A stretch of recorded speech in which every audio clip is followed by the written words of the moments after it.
मिथिलांचल का एकमात्र TV channel Mithila much news अब यूट्यूब पर भी। आप यूट्यूब पर मिथिला मच न्यूज सब्सक्राइब कर न्यूज के लिए रहे अपडेट। इसके अलावा पोर्टल पर www.mithilamachnews.com पर दिन भर की खबरें ब्रेकिंग के साथ। नमस्कार, मिथिला मंच न्यूज में आपका स्वागत है। मैं हूं मनोज और बता दें कि दरभंगा में लगातार राजनीति, चिकित्सा, शिक्षा से जुड़े हुए परिचर्चा हम आपको दिखा रहे हैं और इस डिबेट का काफी व्यापक असर हमारे समाज में ही पड़ता है। और हम एक अहम मुद्दे पर आज चर्चा करना चाह रहे हैं और इस लगातार हम इस चर्चा को आगे बढ़ाएंगे। इस चर्चा का मुख्य है दरभंगा मेट्रो की राह पर, यानी दरभंगा अपार्टमेंट की ओर आखिर क्या सोच बदल रही है दरभंगा के जनता की, दरभंगा के उन ग्राहकों का जो मेट्रो में जो लगातार अपार्टमेंट बनते जा रहे हैं, उसका असर दरभंगा के भी जनता पर और ग्राहकों को पर पड़ रहा है। हमारे साथ आज परिचर्चा में शामिल है तेजस्वी अपार्टमेंट के एमडी हैं रिंकू झा। रिंकू जी, आपका स्वागत है। Thank you very much Manoj ji. वहीं दूसरी तरफ नीरज संजीव हैं, एमडी भी हैं Sanjeev Neeraj home private limited के। आपका भी स्वागत है संजीव जी। धन्यवाद मनोज जी, आपका भी बहुत बहुत धन्यवाद। तो चले हम बता दें आखिर दरभंगा में क्या कुछ बदलाव हो रहा है विगत 10 वर्षों से। लोग क्यों अपार्टमेंट की ओर जा रहे हैं और जमीन का जो कारोबार है, जमीन के कारोबारी भी अब अपार्टमेंट की छत से जुड़े जा रहे हैं, क्योंकि जमीन बेचने वाले को अभी तक लाइसेंस सरकार ने नहीं दिया नहीं है और सरकार मुहैया भी नहीं करा पा रही है। और अभी तक जो जमीन के जो खरीद फरोख्त, अभी उसको हम लोग भूमाफिया के तौर पर ही ले रहे हैं। सरकार भी ले रही है, प्रशासन भी ले रही है और हम मीडिया वाले भी ले रहे हैं। लेकिन लोगों की मानसिकता अपार्टमेंट की ओर बढ़ती जा रही है। लोग चाहते हैं कि मेट्रो की तर्ज पर अपार्टमेंट। संजीव जी, ये बताइए रिंकू जी, आखिर ये मानसिकता कब विकसित हुई दरभंगा में, जो लोग जमीन को छोड़ करके अपार्टमेंट की ओर जा रहे हैं? रिंकू जी, इसमें मानसिकता विकसित में तो हम ये नहीं कहेंगे कि मेरा ही योगदान है, लेकिन हमारा ये एक प्रयास था कि हम लोग जो है सो इसको ये करें कि अपार्टमेंट कल्चर में लोगों को यहाँ पर लाएं। इसके पीछे मेरा सोच ये था कि जैसे लोग जमीन खरीदने जाते हैं, एक तो जैसा कि आपने खुद ही कहा है कि सरकार भी जमीन वाले को अभी तक कोई लाइसेंस नहीं दी है, उनको एज ए भू माफिया ही ट्रीट कर रही है सरकार भी, आप मीडिया वाले भी। तो इसमें यह है कि हम लोग भी इसको मानते हैं कि भू माफिया के कारण ही जमीनों का जो कारोबार है, जैसे दरभंगा की ही बात करें तो कई छोटे छोटे पोखर है, ये सब भी भर करके लोग प्लॉटिंग करके बेच देते हैं। दूसरा सबसे इम्पोर्टेंट क्या होता है, जो भू माफिया लोग या जो भी जमीन का कारोबार करते हैं, मैं सबके बारे में नहीं कहना चाहता ऐसा, लेकिन कई सारा उदाहरण आता है कि एक ही जमीन को लोग कई बार बेच देते हैं। अब जब खरीदार होते हैं वो अपनी मोटी गाड़ी कमाई को जो है सो उसमें पैसा लगा देते हैं, जमीन खरीद लिया, जब वो उसपे कुछ करने जाते हैं तो पता चले कोई दूसरे भी ऑनर उस पे खड़े हो जाते हैं, तो बहुत समस्या हो जाती है इसमें। दूसरा, अपार्टमेंट में क्या सबसे ज्यादा बेनिफिट है कि एक तो इन सब चक्करों से लोग फ्री रहते हैं, जो भी खरीदार हैं उनको बनाने का चक्कर नहीं रहता है कि भैया पहले तो जमीन खरीदो, फिर उस पे मटेरियल इकट्ठा करो, फिर बिल्डिंग बनाओ।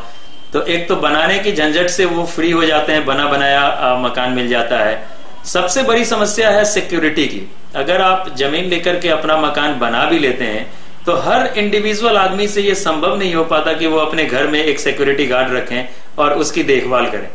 बल्कि हम तो दरभंगा ऐसे शहर में ये कहना चाहते हैं कि जब लोग कई ऐसे एग्जाम्पल है हमारे पास कि लोग जब अपने घर से एक वीक के लिए बाहर जाते हैं तो एक आदमी ढूंढते हैं कि वो रात को मेरे यहाँ रात में सोए।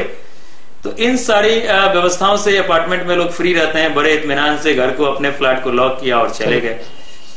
संजीव जी, आप बताइए, आप क्या अनुभव कर रहे हैं, क्यों लोगों की मानसिकता अपार्टमेंट की ओर जा रही है? मनोज बाबू, सबसे पहले आपको धन्यवाद और आपके चैनल को धन्यवाद, जो आम लोगों के बीच आपने सराहनीय प्रयास किया है आम लोगों के बीच हमारी बातों को रख पाने के लिए। इन माध्यम के, आपके माध्यम से मैं भी लोगों से कनेक्ट रहूंगा और उनकी जो सोच है उसमें थोड़ी बहुत बदलाव लाने की कोशिश करूंगा, जिससे शहर का भी विकास होगा।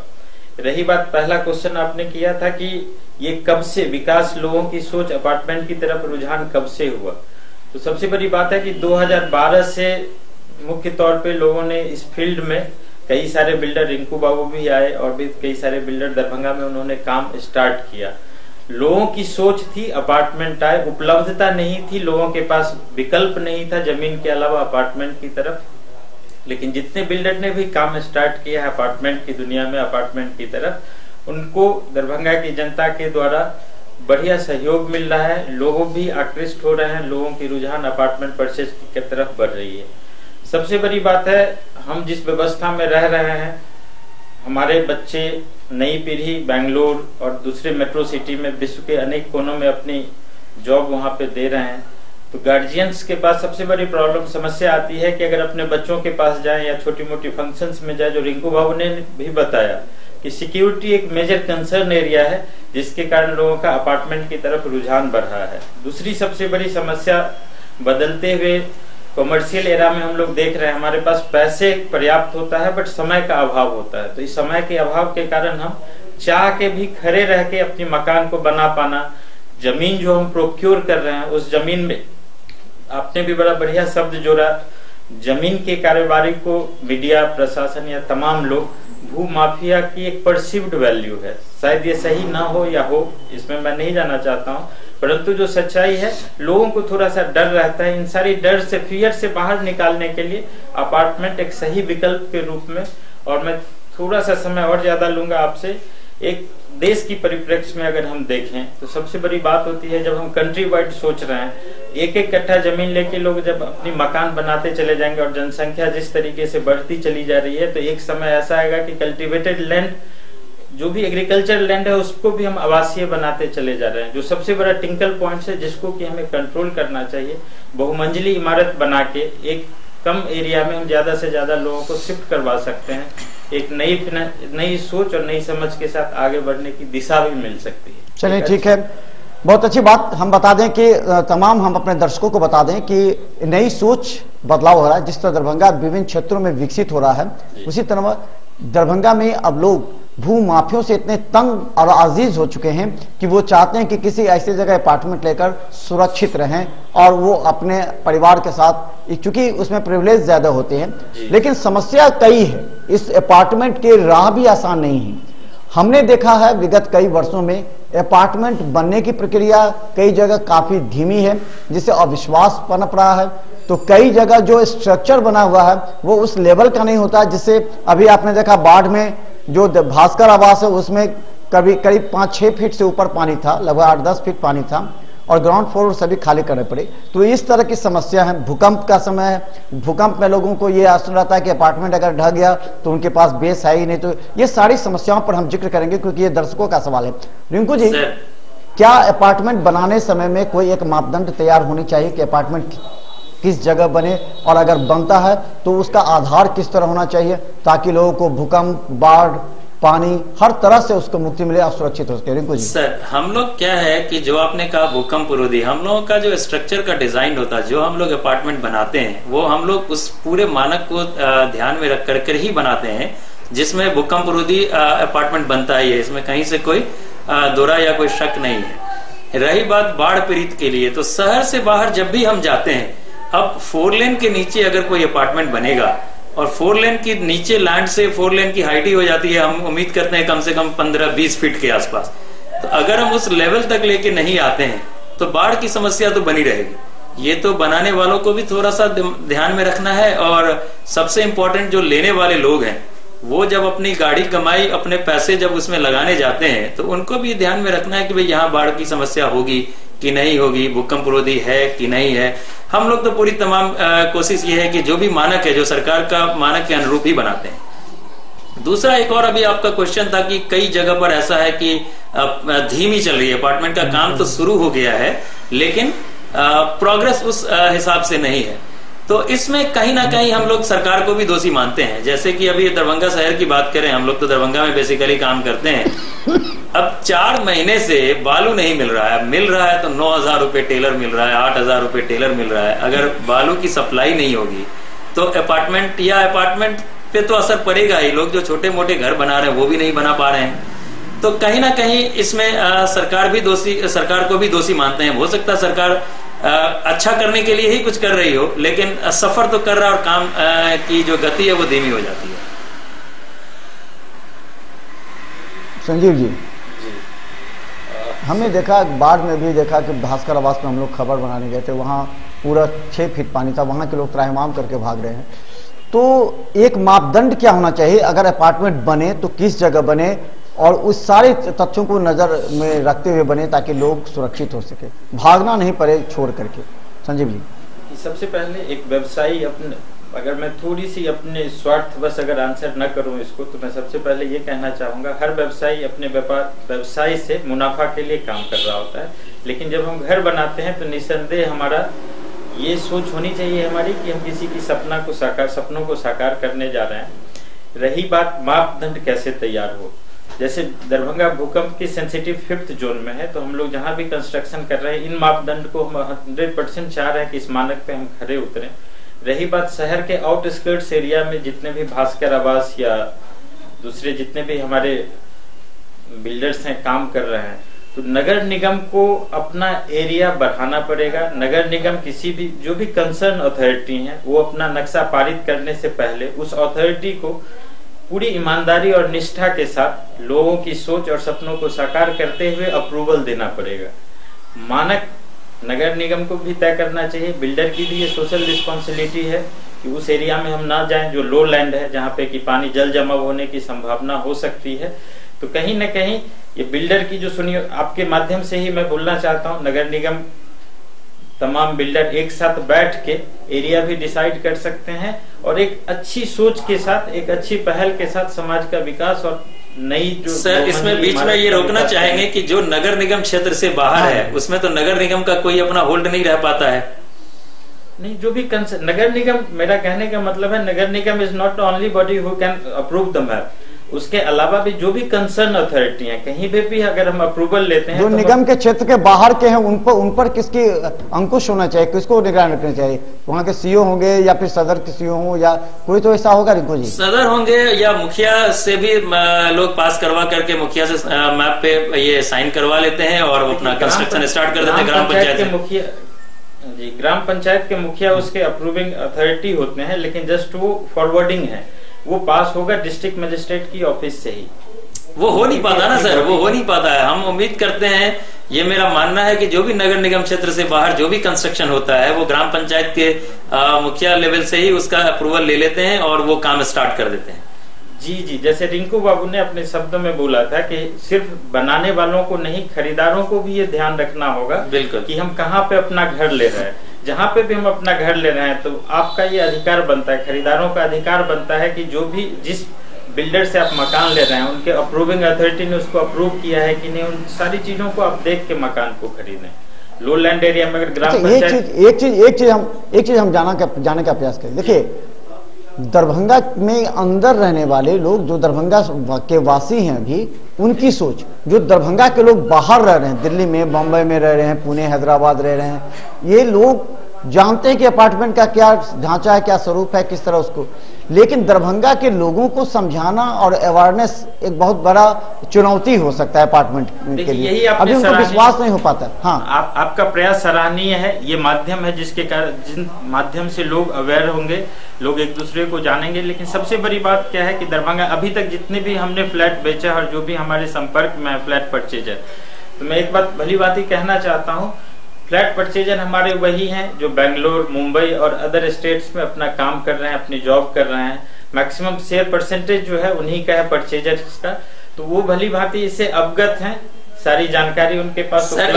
इसमें तो मैं थोड़ा सा बीच में काटूंगा, ठीक है? आपके पास सारे कस्टमर्स वैसे ही आए, बड़ी अच्छी बात है, जो दिल्ली बैंगलोर में रहते हैं, अपार्टमेंट कल्चर को जानते हैं। लेकिन हमारे पास भी वैसे कस्टमर्स हैं हमारी कंपनी में, लेकिन हमारे पास ऐसे भी मतलब परसेंटेज मेरे पास वो ज्यादा है जो लोग यहाँ पर ऑलरेडी रहते हैं, यहाँ नौकरी करते हैं, उनके पास समय अभाव है या रिटायरमेंट एज में आ गए हैं, फ्लैट अभी तक कहीं बना नहीं पाए हैं, ठीक है, पूरी जिंदगी गुजर गई, अब रिटायर होंगे, तो रिटायर होने के बाद तो और भी मकान बनाना मुश्किल होता है। आप उनके देखेंगे तो किसी भी परचेज के लिए रेफरल ग्रुप्स होता है, तो वो ऑलरेडी उस रेफरल ग्रुप से रेफर्ड होते हैं जो अपार्टमेंट में रह रहे होते हैं। जी जी, उनके तह में जाएंगे। हमने भी साइकोलॉजिकल, अगर आप देखेंगे कस्टमर की साइकोलॉजिकल जो ये रहती है परचेज के टाइम पे, वो हमेशा रेफर होते हैं वहां से जहाँ पे ऑलरेडी कोई अपार्टमेंट में रह रहे हैं। ठीक है, मैं मिथिला मंच को उनकी सराहनीय प्रयास के लिए, लोगों में एक अवेयरनेस क्रिएट करने के लिए धन्यवाद देता हूं। मिथिला मंच तो खैर बहुत अच्छा काम कर रही है, इनके लिए कोटि कोटि धन्यवाद है मनोज जी को और मिथिला मंच की पूरे टीम को कि ये दरभंगा ऐसे शहर में इस तरह का प्रोग्राम कर रहे हैं, तो इससे निश्चित रूप से का रिंकू बाबू समर्थन करता हूँ, जिसमें आपने बोला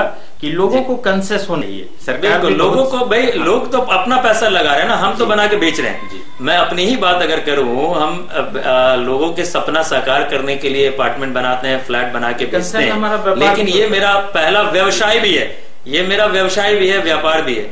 तो जो परचेजर हैं, जो लोग खरीद रहे हैं, उनको तो अपना कंसर्न रहना ही चाहिए कि वो कहाँ खरीद रहे हैं, क्या खरीद रहे हैं, क्या चीज है, उन पे तो उनको अपनी छानबीन जरूर कर लेनी चाहिए, चाहे वो मैं ही क्यों ना हूं।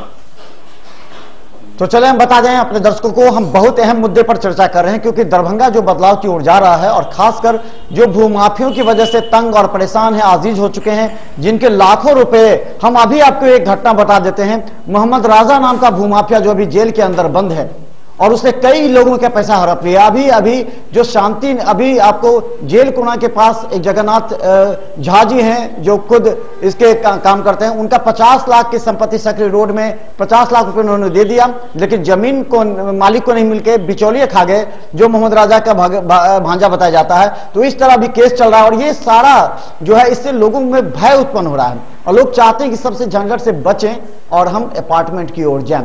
और स्वाभाविक बात है, मिथिला मंच बताती है ऐसे भी लोग हैं जो खुद जमीन बेचना चाहते हैं। हम अपने दर्शकों को बताना चाहते हैं कि आप सीधा मालिक से मिले, बीच में ब्रोकर को कोई जगह ना दे। ब्रोकर को जगह मिलने से आपकी मेहनत की कमाई हुई राशि तो बर्बाद होती है और आप जिंदगी भर के केस कोर्ट कचहरी में चक्कर में पड़ जाते हैं। मिथिला मंच ने 2 ऐसे लोगों को भी बचाया है जो लोग जमीन खरीदकर बाउंड्री देकर के बाहर रह रहे थे, लेकिन कुछ माफिया उनके बाउंड्री वाले में बाली गिरा करके अपना हड़पने के प्रयास किए और बाद में जब कंप्रोमाइज हुआ तो थाना के सामने उन भूमाफियाओं को 40-40 हजार रुपया देना पड़ गया। तो ये संकट से उबरने का एक स्रोत बना है अपार्टमेंट। तो हम अपने दर्शकों को एक चीज और जो क्लियर कंसेप्ट हम कराना चाहते हैं, हमारे साथ 2 बिल्डर हैं जो अपार्टमेंट बनाते हैं और बहुत अच्छी बात है, हम चाहते हैं कि लोग के दिमाग पर जो एक नया मतलब एक डर छाया हुआ है, उस डर को हम दूर करें। नोटबंदी के बाद क्या असर पड़ा है रिंकू जी? कहा जाता है कि नोटबंदी के बाद तो कोई काला धन है नहीं, पहले आपको 30 लाख 40 लाख जो आप मुंह मांगते थे लोग कहीं से उठा करके आपको दे देते थे, लेकिन अब तो नोटबंदी का साफ से कोई भी पैसा लगाने से पहले आपसे कंप्रोमाइज भी कर सकता होगा। जब कंप्रोमाइज करते हैं, रिंकू जी मेरा पैसा इतना है, आप इसको काला धन को सफेद धन कर दिए। रिंकू जी। सर मनोज जी, मैं तो ये बताऊं कि हमने तो ये काला धन और नोटबंदी से कुछ समझ में नहीं आया हमको। पर्सनली अगर मैं अपनी फीलिंग्स बताऊं, क्योंकि जब हम पहले भी अपार्टमेंट बेचे थे नोटबंदी से पहले भी, तो सारे सैलरीड क्लास लोग थे और बिजनेसमैन भी जो भी खरीदे, उन्होंने जो मार्जिन मनी दिया वो लिया और बैंक से लोन कराया। ना मेरे पास 1 रुपए का कोई काला धन आया, ना काला धन क्या होता है वो मैं समझता हूँ। ये तो रही नोटबंदी से पहले की बात। और नोटबंदी के बाद भी मेरे पास कोई भी एक आदमी ये नहीं आया कि जो मेरे पास ये काले धन के पैसे हैं, आप ले लो जी और फ्लैट दे दो जी। अगर कोई आते भी तो शायद मैं नहीं देता, क्योंकि भाई काला धन का हमको क्या करना है, हम उस पैसे को क्या करेंगे। तो जो भी जेन्युइन बायर है वो तो अपना मार्जिन देते हैं, बैंक से लोन कराते हैं, फ्लैट खरीदते हैं। जो जेन्युइन परचेजर है, रियल एस्टेट के फील्ड में काले धन, रियल एस्टेट के फील्ड में ही सबसे ज्यादा काले धन जहां होगा वहां, ये जो सर्वे बता रहा है 70% जो देश की आय है, जो माफियाओं का जो काला धन है वो रियल एस्टेट में लगाया गया है केवल। सर जहां रियल एस्टेट में बड़े बड़े शहरों में लग रहे होंगे, मैं मना नहीं कर रहा, क्योंकि मेरे पास कोई आया नहीं तो मैं बता नहीं सकता हूँ। दरभंगा में जो भी लोग हैं, इन्वेस्टर कम है, रियल परचेजर ज्यादा है। काला धन वहां लगता होगा जहां लोग इन्वेस्ट करके छोड़ दिया, पैसा पड़ा हुआ है, लगा दिया, फिर उसको बेचेंगे, क्या करेंगे। अपने दरभंगा शहर की बात करें तो यहाँ सारे जेन्युइन परचेजर हैं, जिनको घर नहीं है और घर खरीदना है अपने रहने के लिए, अपने सपनों के साकार करने के लिए, अपने लिए घर खरीदते हैं। जो अपने लिए खरीदते हैं उनके पास काला धन कहाँ होगा? नौकरी पेशा वाले कहाँ से काला धन लाएंगे? संजीव जी, क्या ये काले धन का हम लोग को ये सर्वे रिपोर्ट आया था, इसमें 70% जो काले धन थे वो रियल एस्टेट में लगाए गए थे। बड़े बड़े भूमाफिया को पैसा दे करके जमीन खरीद ली गई, कई एकड़ जमीन, और बाद में उस जमीन का कोई उपयोग नहीं हो पा रहा। जो महनामा बना गया था वो भी फेल होने के कगार पर है। तो ये रियल एस्टेट में काला धन लगा, तो क्या ये नोटबंदी के बाद असर है क्या? आपका प्रश्न है, ये अगर कंट्री के परिप्रेक्ष्य में देखा जाए तो बिल्कुल सही है, क्योंकि आपने भी न्यूज बनाते हैं, आप न्यूज देख रहे हैं, हम भी न्यूज देख रहे हैं, इस हिसाब से तो बिल्कुल सही है। बट दरभंगा में अपार्टमेंट की दुनिया की अगर बात करें तो यहाँ पे हम लोगों ने नीट रेट किया है।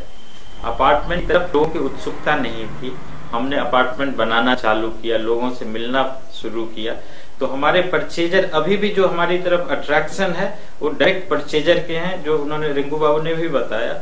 रही बात काले धन की उपयोगिता रियल एस्टेट में, काले धन की उपयोगिता रियल एस्टेट में, रियल एस्टेट अगर भू माफिया और भू जो जमीन की खरीद बिक्री होती है वहां पे हो सकती है। अपार्टमेंट में दरभंगा अभी जस्ट ये इंट्रोडक्टरी स्टेज में है, जहां पे सिर्फ परचेजर को ही नहीं बिल्डर को भी सही और नियत समय पे अपना काम करके अच्छी गुणवत्ता के साथ देना होगा, जिससे कस्टमर का लगाव और झुकाव बढ़े इस तरफ। नोटबंदी का असर हमारे बिजनेस पे बस इतना है, पहले जमीन परचेज जब करते थे लोग तो 30 लाख और 40 लाख की जमीन गवर्नमेंट को रेवेन्यू सिर्फ 5 लाख और 10 लाख रुपए देते थे और बाकी ऊपर की कमाई के हिसाब से दे दिया जाता था।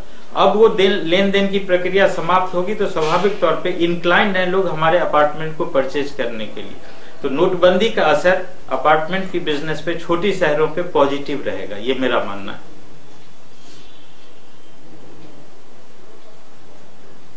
बहुत अच्छा चलिए हम बता दें हमारे साथ बहुत अच्छा कहा सर ने कि हम लोग नीड जनरेट कर रहे हैं यहाँ पर। जब हम नीड बेस्ड काम यहाँ कर रहे हैं तो काला धन लगने का तो कोई सवाल ही नहीं है। पहले तो लोग अपनी जरूरत पूरा कर रहे हैं, जरूरत पूरा करने में काला धन कहाँ से आएगा।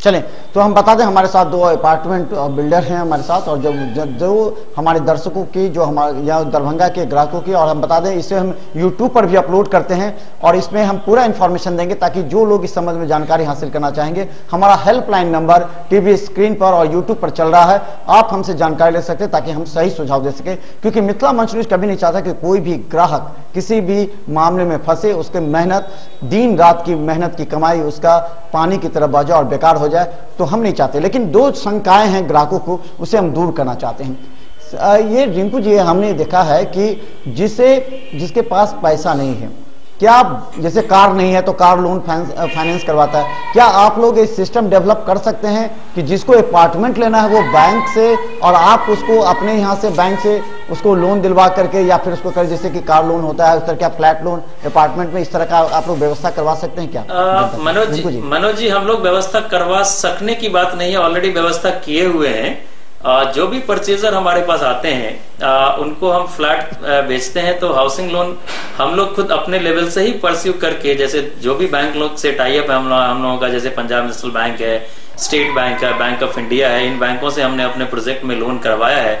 तो कस्टमर को ये सुविधा हम लोग देते हैं कि वो अपना डॉक्यूमेंटेशन कराएं, बैंक से हम लोगों की लाइजनिंग होती है और सारी सुविधा उनको घर बैठे दे करके हम लोग हाउसिंग लोन उनको फैसिलिटेट करवाते हैं कि वो घर खरीदने में उनको किसी तरह की परेशानी नहीं हो। हाउसिंग लोन की सुविधा हम लोग हाउसिंग लोन करवाते हैं। उसमें कस्टमर को 2 बेनिफिट होता है, एक तो मार्जिन मनी दे दिया और बैंक से उनके इनकम एलिजिबिलिटी के हिसाब से लोन मिल जाता है, तो उनको घर अपना हो जाता है। दूसरा सबसे जो अभी हम लोग माफिया चर्चा कर रहे थे, वो माफिया वगैरह का कि किसी की जमीन कोई बेच देना, लिटिगेटेड जमीन है, तो जब भी बैंक से कोई लोन हम अपार्टमेंट के लिए कराते हैं या फ्लैट के लिए करवाते हैं तो बैंक उसके लिए पहले अपना लीगल ओपिनियन अपने पैनल एडवोकेट से करवाती हैं। तो दूसरे परपेक्स में आप ये कहें कि अगर फ्लैट पर लोन हो गया आपका, तो एक तो घर हो गया और दूसरा सबसे इंपॉर्टेंट चीज है कि आप ये आश्वस्त हो जाएं कि प्रॉपर्टी में किसी तरह का कोई लिटिगेशन नहीं है, आपको साफ सुथरी प्रॉपर्टी मिली है, अपार्टमेंट भी जो बन रहा है वो साफ सुथरी जमीन पे बन रहा है। किसी भी बैंक से अप्रूव्ड करवाते हैं, approve to finance for customers, जहाँ पे कस्टमर हाउसिंग लोन की सुविधा ले सकते हैं हमारे फ्लैट के अगेंस्ट।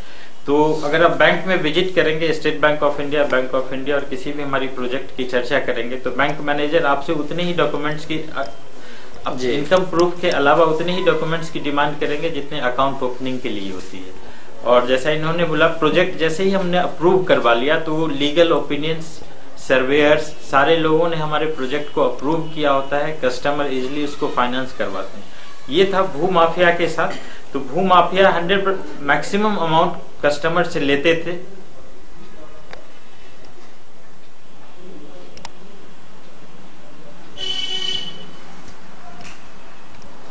और बीच में रोकेंगे सर एक बार कि वो, जैसे कि कस्टमर में एक और बेनिफिट हो जाता है कि जब भी हम प्रोजेक्ट को अप्रूव करवा लेते हैं तो उस बैंक के कस्टमर्स बैंगलोर में हो, दिल्ली में हो, कहीं भी हो, वो वहाँ भी उनको डॉक्यूमेंटेशन बहुत इजी हो जाता है, कोई डॉक्यूमेंटेशन उनको लीगल डॉक्यूमेंट कुछ नहीं चाहिए होता। वहाँ पे जो प्रयास प्रोजेक्ट अगर मेरा दरभंगा में अप्रूव है तो इंडिया में कहीं भी उस बैंक के किसी भी ब्रांच से कोई भी कस्टमर अपना फाइनेंस करवा सकता है। उसके पीछे 100% टेक्निकली हम लोग साउंड है वहाँ पे। कहीं पे दरभंगा सोच के आप हमारी क्वालिटी को इग्नोर नहीं कर सकते हैं। रही बात, जैसा हमने बोला कि नोटबंदी के बाद हमारे व्यापार की तरफ लोगों का परचेज करने के लिए रुझान अपार्टमेंट की तरफ ज्यादा हुआ है।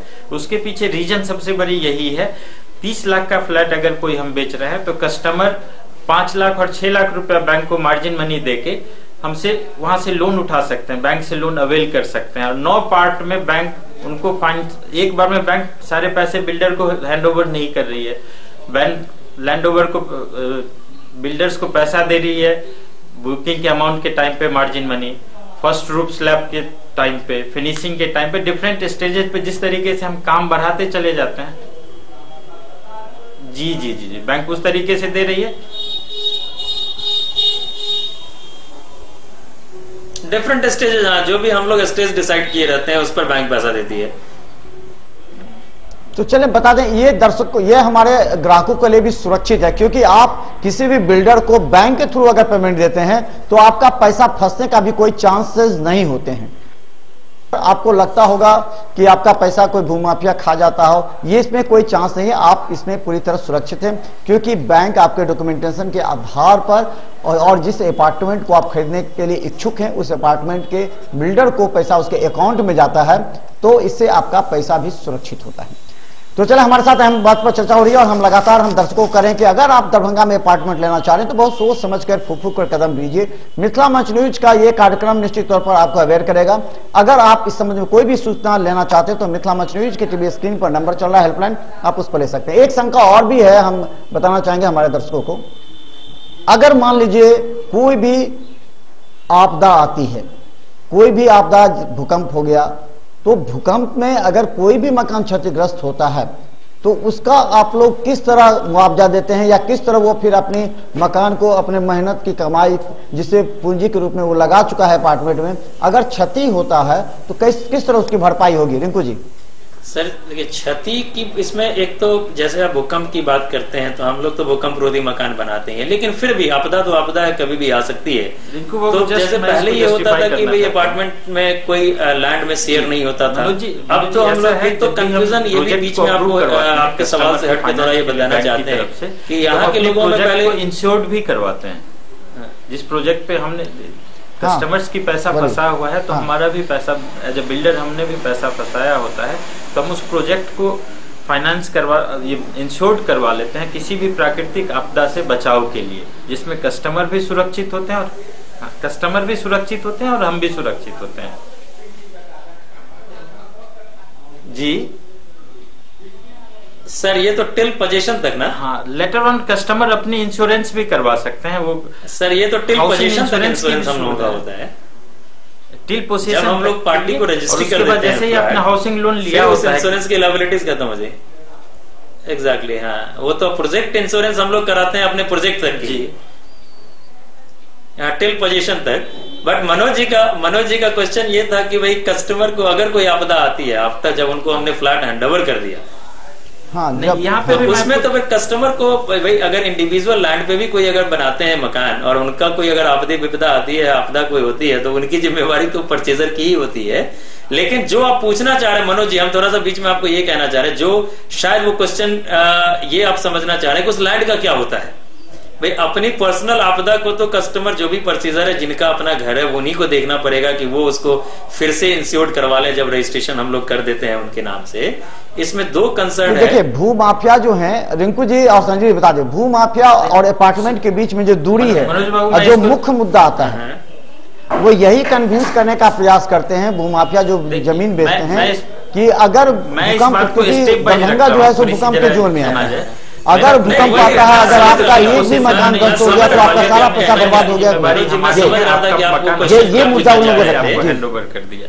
जैसे ही आपको मैंने मकान हैंडओवर कर दिया, उसके बाद फिर से आप इंश्योरेंस करवा सकते हैं, बैंक आपको ये सुविधा देती है, आप अपने हाउस को इंश्योर करवा सकते हैं। तीसरी चीजें हैं, जैसे लैंड है, जिस लैंड पे हमने डेवलपमेंट किया है, अगर 1000 स्क्वायर फीट पे डेवलपमेंट करके हमने 2500 स्क्वायर फीट एरिया डेवलप किया है, तो जब भी हम किसी भी फ्लैट ओनर को फ्लैट हैंडओवर करते हैं तो उनके पास एक तो अपना फ्लैट नंबर होता है जिसमें वो रहेंगे, दूसरी बात होती है जितनी भी लैंड है उसमें उनका प्रोपोर्शनेट शेयर होता है।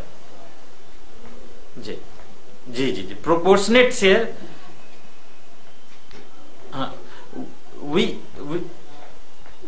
we give them a यही चीज मनोज जी हम क्लियर करना चाह रहे थे, जो सर आप कर रहे हैं कि भाई जो भी हम रजिस्ट्री करते हैं तो प्रोपोर्शनेट शेयर उनको रजिस्ट्री होता है, लैंड का उतना, लैंड का भी 100 साल, शेयर 90 उनके पास साल, होता है। 80 साल के बाद एक ऐसा समय आएगा जो भी कंसर्न अथॉरिटी रहेगी वो बिल्डिंग की लाइफ को देखते हुए उनको लगेगा कि नहीं, ये बिल्डिंग अब खंडहर में तब्दील हो चुका है, इसमें रहना सुरक्षित नहीं है, तो नोटिस कर सकते हैं रेसिडेंट्स को कि आप इस मकान को खाली कर दें।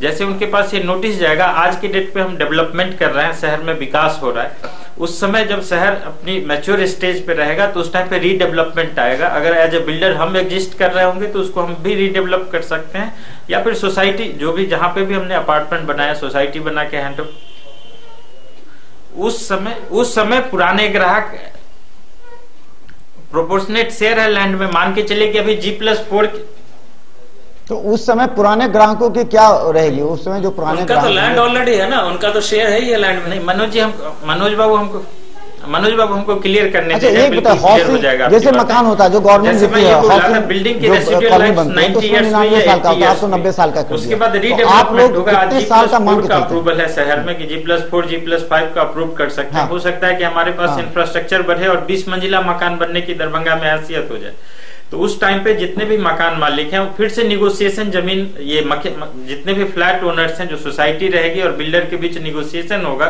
उसमें हो सकता है कि आपको बना बनाया फ्लैट भी मिले और ऊपर से 50 लाख और 1 करोड़ रुपए भी मिले। जी, तो आप हमेशा सुरक्षित हैं। एक बार आपने अपार्टमेंट में फ्लैट ले लिया तो in future you are not suppose to invest money to make a house. That's the beauty of the apartment. They are always a owner in the flat, as in a land also. Purchaser जब भी है always वो safer side में है। जी हाँ हाँ। अच्छा, एक चीज और बता दीजिए, अगर मान लीजिए आपने 5 फ्लोर का बनाया है, ठीक है, 5 फ्लोर में 3 फ्लोर तक ठीक है, वो चौथा फ्लोर अगर डैमेज हो गया भूकंप से किसी ने कारणवश क्रैक हो गया या मकान का उसमें, तो उसको किस तरह क्षतिपूर्ति होगी? केवल बैंक इंश्योरेंस से या फिर आपका भी कुछ उसमें उसके बाद फ्लैट ओनर फ्लैट, अगर उनकी कोई प्रॉब्लम है, उसके बाद हम 2 काम करते हैं। एक तो फ्लैट ओनर को फ्लैट में शिफ्ट करवाया और उनकी एक सोसाइटी बना के देते हैं। सोसाइटी में हम अपनी तरफ से भी कुछ फंड देते हैं और सोसाइटी मेंबर्स को भी बोलते हैं एज ए मेंटेनेंस चार्ज आप यहाँ पे कुछ कलेक्ट करके रखें, और वो सोसाइटी भी पूरी बिल्डिंग को, पूरे प्रोजेक्ट को इंश्योर्ड करवा सकती है। तो इंटरनल या एक्सटर्नल जो भी डैमेज रहेगी वहां से कंपनसेशन उनका हो सकता है। और बाहरी दीवार से कहीं पे भी नुकसान होगा तो वो सोसाइटी रिस्पॉन्सिबल है सारे काम को करवाने के लिए, फ्लैट ओनर इंडिविजुअल रिस्पॉन्सिबल नहीं। तो चलें आज हमारे साथ, हाँ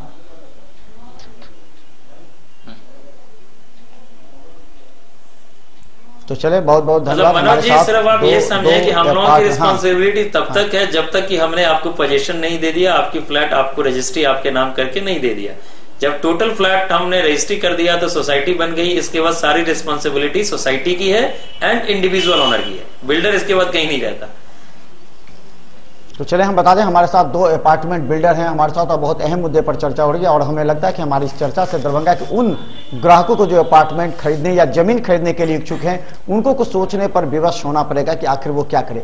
एक सवाल और है, अपार्टमेंट में जो किराया लगाए जाते हैं, लोग कहा है कि अपार्टमेंट में हमने किराया लगा दिया, तो जो किराएदार होते हैं उनकी खर्चे भी अधिक बढ़ जाती है। जनरेटर तौर पर आप लेते हैं, कभी सफाई के तौर पर लेते हैं, लिफ्ट के लिए लेते हैं, अलग अलग तरीके से पैसे जो लिए जाते हैं वो रेंट के अलावा 2000 रुपया लगभग एक्स्ट्रा है, जैसे कि रांची में भी होता है, पटना में भी होता है, अन्य जगहों पर होता है। तो ये शंका है कि इससे जो रेंट लेने वाले हैं जो वो रेंटर रुक सकते हैं उस पर लेने से। रिंकू जी, इसमें सर रेंटर हो या ऑनर हो, ये सिर्फ रेंटर पे ही लागू नहीं होता है। जब भी सोसाइटी बन जाती है, जब फ्लैट हैंडओवर हो गया, सोसाइटी फॉर्म हो गया, तो जो भी जनरेटर का खर्चा है या एक ओवरऑल मेंटेनेंस है, जैसे हमने फर्स्ट क्वेश्चन ही हम लोगों का सिक्योरिटी पॉइंट ऑफ व्यू के लिए था, तो जब सिक्योरिटी हम लोग देते हैं तो ऑब्वियसली वहां सिक्योरिटी गार्ड होते हैं, उनकी भी कुछ मंथली तनख्वाह होगी। तो ये सारे खर्च को मिला करके एक मेंटेनेंस चार्जेस बनाया जाता है जो मंथली हर इंडिविजुअल फ्लैट ओनर को देना होता है, चाहे वो रेंटर हो चाहे वो ओनर हो। अब रेंटर के केस में दो चीज है, या तो वो रेंट के अलावे वो मेंटेनेंस चार्ज दें, या जो भी उनके लैंड ओनर है फ्लैट ओनर होंगे वो ऐसा रेंट उनसे लें कि वो मेंटेनेंस चार्जेस ओनर खुद पे करें, इंक्लूड करके लें। तो मतलब ऐसा कोई रेंटर पे स्पेशली ये मेंटेनेंस चार्जेस नहीं लागू होता है। जो भी ओनर है यानी कि ओनर पे होता है, ओनर उसको एडजस्ट करे या रेंट ही इस तरह से करे कि रेंट प्लस मेंटेनेंस करे। बट जब अपनी घर में इंडिविजुअल हाउसेस या बंगलों में इंडिपेंडेंट हाउसेस में भी हम होते हैं तो सिर्फ अंदर की लाइट नहीं जलती है, बाहर की भी लाइट जलती है। हम भी गेट खोलने के लिए आते हैं तो रात के 2 बजे अगर आपको गेट खोलना है तो गेट खोल के बाहर आना है। तो सेफ्टी सिक्योरिटी और कई सारे खर्च हैं, जैसे सोसाइटी में भी कोई गार्ड है, मोहल्ले में भी हम लोग रहते हैं तो कई नेपाली या कई लोग ऐसे होते हैं जो आके सीटी बजाते हैं, उनको भी हम उसकी एवज में दीपावली छठ महीने में कुछ पैसा दे दिया करते हैं। बट इंडिपेंडेंट हाउस में क्या होता है कि हमें ये अमाउंट देना है, वो फिक्स नहीं होता है। ये सिर्फ एक अपमान के जिले के हिडन बैरियर टाइप का है जो इंडिपेंडेंट हाउस में हमें समझ में नहीं आता और वहां पे मंथली हमें पे करना होता है। अदरवाइज सोसाइटी मेंटेनेंस चार्जेज सिर्फ और सिर्फ लोगों की सुख और सुविधा के लिए ही है, जितने आप बेनिफिटेड होना चाहेंगे उस हिसाब से। और सबसे बड़ी बात है सोसाइटी मेंटेनेंस चार्जेस देने से लोग हिचकते नहीं है। इसके पीछे रीजन है, आप अपनी 4थी मंजिल की फ्लैट में है, अपने कमरे में बैठे हुए हैं, तो चले हम बता दें हमारे दर्शक, अपार्टमेंट प्रोजेक्ट बना हुआ है, आपके बच्चे आसानी से नीचे आते हैं, खेलते हैं, आपको वरी रहने की जरूरत, चिंतित नहीं रहते हैं क्योंकि आपके बच्चे आसानी से, जबकि मोहल्ले में इंडिपेंडेंट हाउस में 10 धूर 1 कट्ठे में हम मकान बनाते हैं, हमारे बच्चे अगर घर से निकलेंगे तो सीधा रोड पे आएंगे, हमेशा हमें आशंका बनी रहती है हमारा बच्चा सुरक्षित रहेगा या नहीं रहेगा। तो इन सारे लिहाज से जी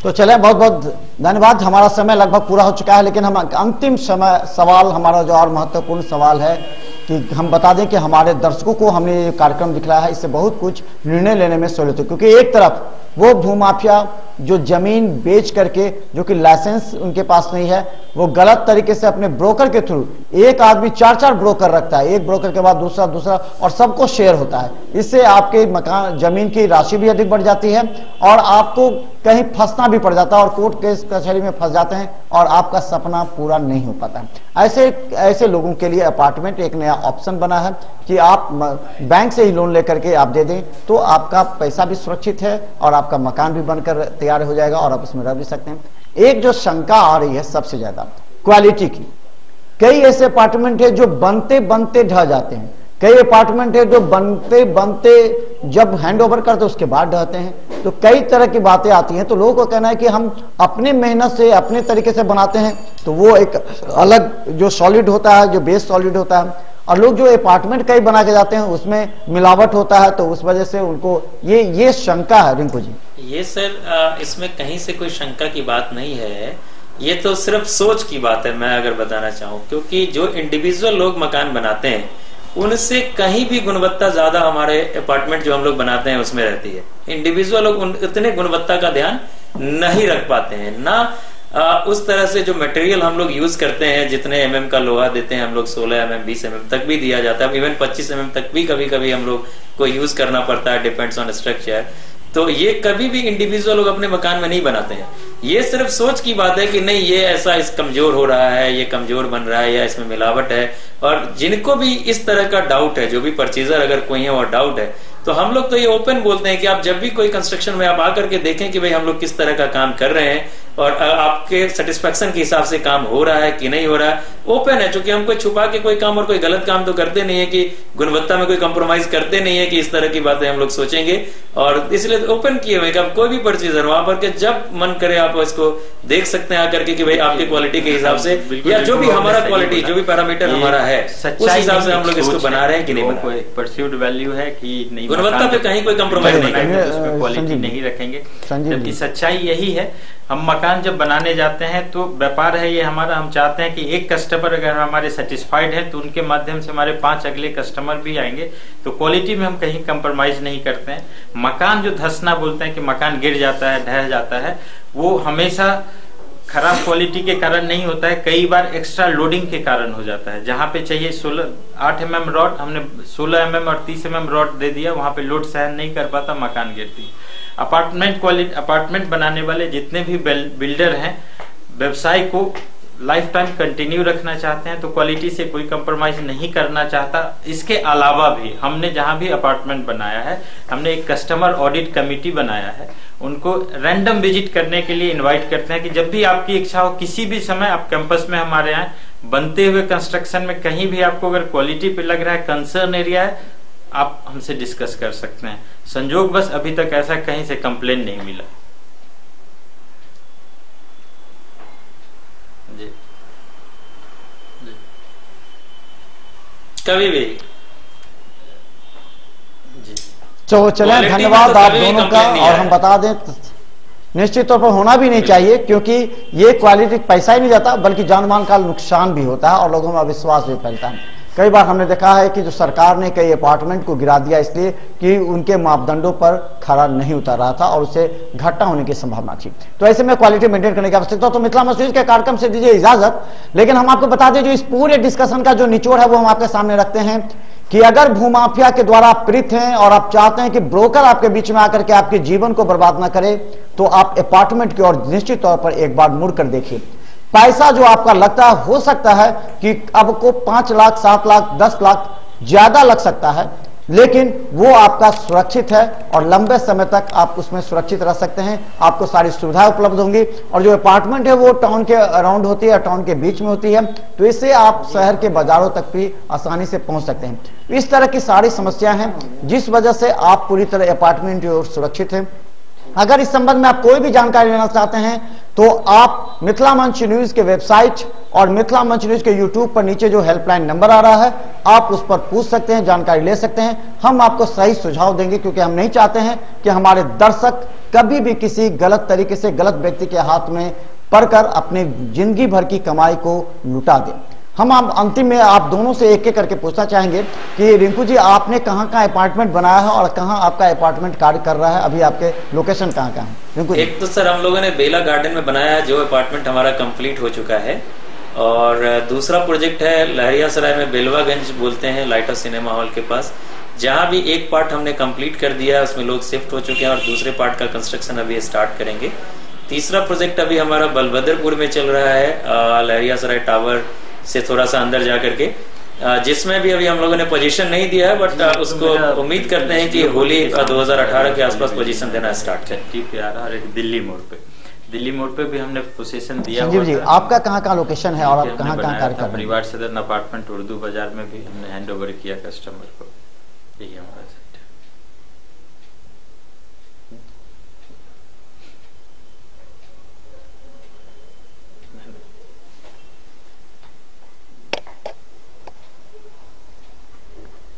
तो चलें, हमें इस कार्यक्रम से दीजिए इजाजत और दोनों को शुभकामनाएं, क्योंकि दरभंगा को नए विकास की ओर ले जाएं, क्योंकि आने वाले 5-10 वर्षों में दरभंगा निश्चित तौर पर अपार्टमेंट की ओर ही रुख करेगा। तो हमारा आज का मुद्दा था दरभंगा मेट्रो की पथ पर और अपार्टमेंट की ओर जा रहा है दरभंगा। और आप भी अभी समय रहते हुए अपने बैंक से संपर्क करें, और अगर आपको लगता है कि निश्चित तौर पर, तो अभी लाइट हाउस के पास बेलवागंज में एसडीओ कोठी के पास या फिर दिल्ली मोड़ के आसपास अपार्टमेंट्स बन रहे हैं, निश्चित तौर पर जाएं, परीक्षण करें और सही तरीके से जांच परख लें, देख लें किस तरह अपार्टमेंट का निर्माण हो रहा है। उसके बाद आप अपने बैंक से लीगल राय लेकर के आप जो है सो आप अपार्टमेंट के जो बिल्डर हैं उनके पास जा करके उनका कार्यालय भी ले सकते हैं, और इस संबंध में मिथिला मंच न्यूज पर भी आप जानकारी हासिल कर सकते हैं, ताकि हम चाहते हैं आपको सही जानकारी। धन्यवाद रिंकू जी, धन्यवाद संजीव जी, धन्यवाद मनोज।